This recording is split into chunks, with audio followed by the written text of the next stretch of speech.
Alhamdulillahi hamdan kathiran tayyiban mubarakan fih kama yuhibbu rabbuna wa yarda. Ashhadu an la ilaha illallah wahdahu la syarika lah wa ashhadu anna Muhammadan abduhu wa rasuluh. Allahumma salli ala Muhammadin wa ala ali Muhammad kama sallaita ala Ibrahim wa ala ali Ibrahim innaka Hamidum Majid. Allahumma barik ala Muhammadin wa ala ali Muhammad kama barakta ala Ibrahim wa ala ali Ibrahim innaka Hamidum Majid. Amma ba'd. Sahabat Umar bin Khattab radhiyallahu anhu pernah memberikan nasihat yang sangat mendalam. Kafa bil mauti wa'idhah. Cukuplah kematian sebagai nasihat untuk kita semua. Cukuplah kematian menjadi nasihat untuk kita semua. Dan ternyata kematian tidak membedakan apakah seseorang itu masih muda atau sudah tua. Jika sudah datang ajal waktunya, kematian pasti akan memisahkan ruh seseorang dari jasadnya. Dan kita semua akan mengalaminya, jamaah. Jamaah Jumat ahibati fillah rahimani wa rahimakumullah. Nanti ketika kita harus meninggalkan dunia yang fana ini, teman-teman kita, saudara-saudara kita memikul jasad kita jauh dari rumah tempat tinggal kita, jauh dari masjid yang kita selalu salat di situ.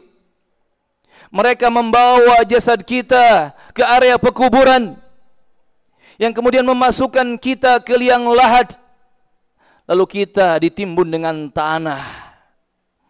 Setelah kita tertimbun dengan tanah, mereka pun meninggalkan kita. Bahkan keluarga yang katanya mencintai kita, semua meninggalkan kita. Dan di alam barzakh sana ada malaikat munkar dan nakir yang mendatangi kita dan bertanya, man rabbuka wa ma dinuka wa man nabiyyuka. Siapa Tuhanmu? Apa agamamu? Siapa nabimu atau siapa rasul ini yang Allah utus kepadamu? Dan ternyata jawabannya tidak bisa mengandalkan hafalan memori kita, tidak bisa mengandalkan kecerdasan dalam bercakap, kepintaran dalam menghafal. Bahkan secari kertas yang berisikan tulisan tidak bisa membantu kita dalam menjawab fitnah kubur itu.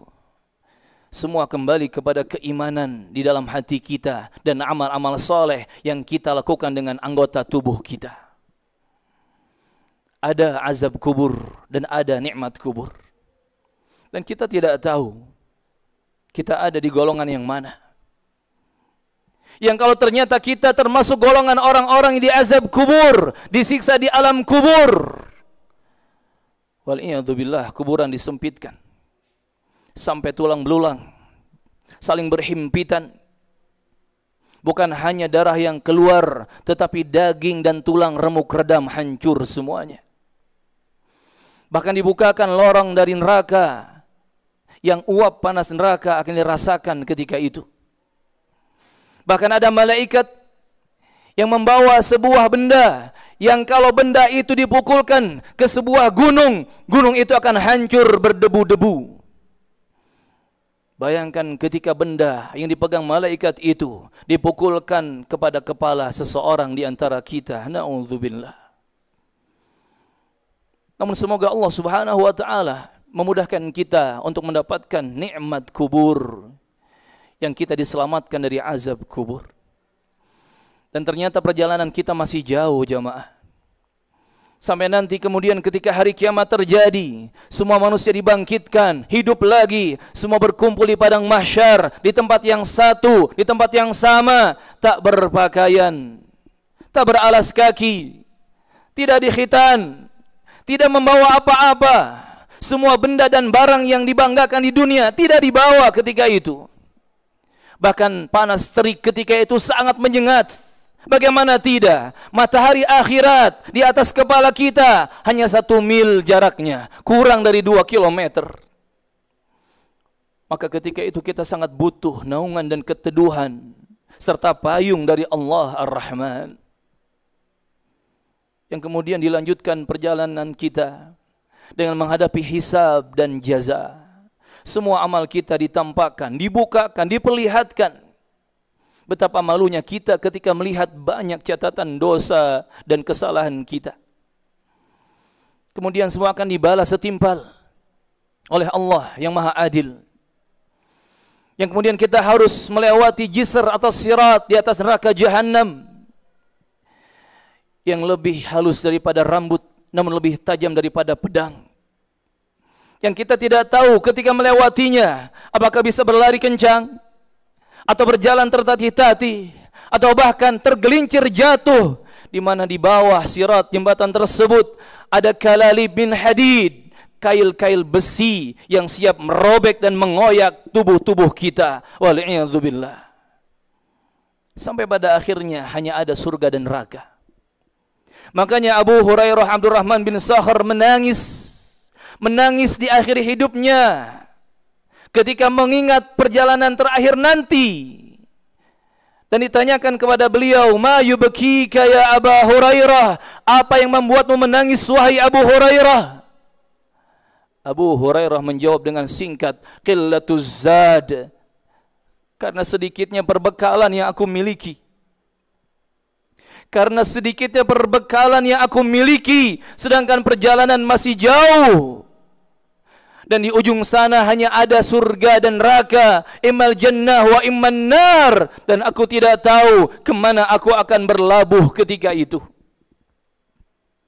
Seorang Abu Hurairah, jamaah, sahabat mulia yang paling banyak meriwayatkan hadis Nabi sallallahu alaihi wasallam, masih ketakutan dan khawatir kalau bekalnya belum cukup untuk menghadapi kehidupan akhirat, kehidupan yang sebenarnya. Lalu bagaimana dengan kita? Bagaimana dengan kita yang sangat jauh level kita dengan Abu Hurairah dan para sahabat yang lain? Maka seharusnya kita menangis di setiap siang dan malam harinya, memikirkan bagaimana keselamatan kita kelak di akhirat.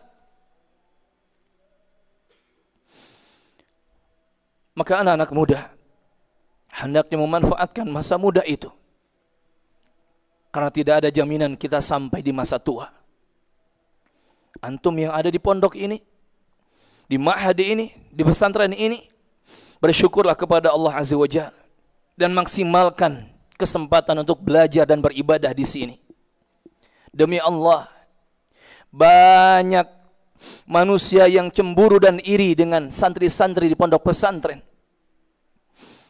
Dikarenakan santri-santri belajar dengan penuh kenikmatan dan kemudahan, beramal soleh dan ibadah, menjadi orang-orang baik, sedangkan mereka harus sibuk mencari nafkah, banting tulang, peras keringat, disibukkan dengan dunia. Padahal mereka pun ingin menikmati ilmu agama dan ibadah kepada Allah Tabaraka wa Ta'ala. Dan siapa di antara kita yang sudah memasuki masa tua, yang lalu biarlah berlalu. Allah Subhanahu wa Ta'ala menunggu kita sekarang dan esok hari di masa depan. Ayo perbaiki segala sesuatunya. Tidak ada yang terlambat sebelum kita mengalami sakaratul maut. Perbanyak istighfar dan taubat. Mulai belajar ilmu agama dan mengamalkannya. Perbaiki segala sesuatunya. Yang pasti perjalanan kita bukan hanya di dunia yang puluhan tahun saja, tetapi perjalanan kita yang sebenarnya adalah di akhirat. Semoga Allah Subhanahu wa Ta'ala mengistiqomahkan kita di atas nikmat iman dan Islam. Semoga Allah Subhanahu wa Ta'ala mengistiqomahkan kita di atas nikmat tauhid dan sunnah. Semoga Allah Subhanahu wa Ta'ala mengumpulkan kita dengan orang-orang yang baik, yang saleh, tidak hanya di dunia, bahkan nanti kelak ketika memasuki jannah firdaus. Allahumma ahyina muslimin wa tawaffana muslimin wa alhiqna bis salihin ya rabbal alamin. Allahumma rabbana atina fid dunya hasanah wa fil akhirati hasanah wa qina adzaban nar wa akhiru da'wana anil hamdulillahi rabbil alamin. Wallahu ta'ala alam.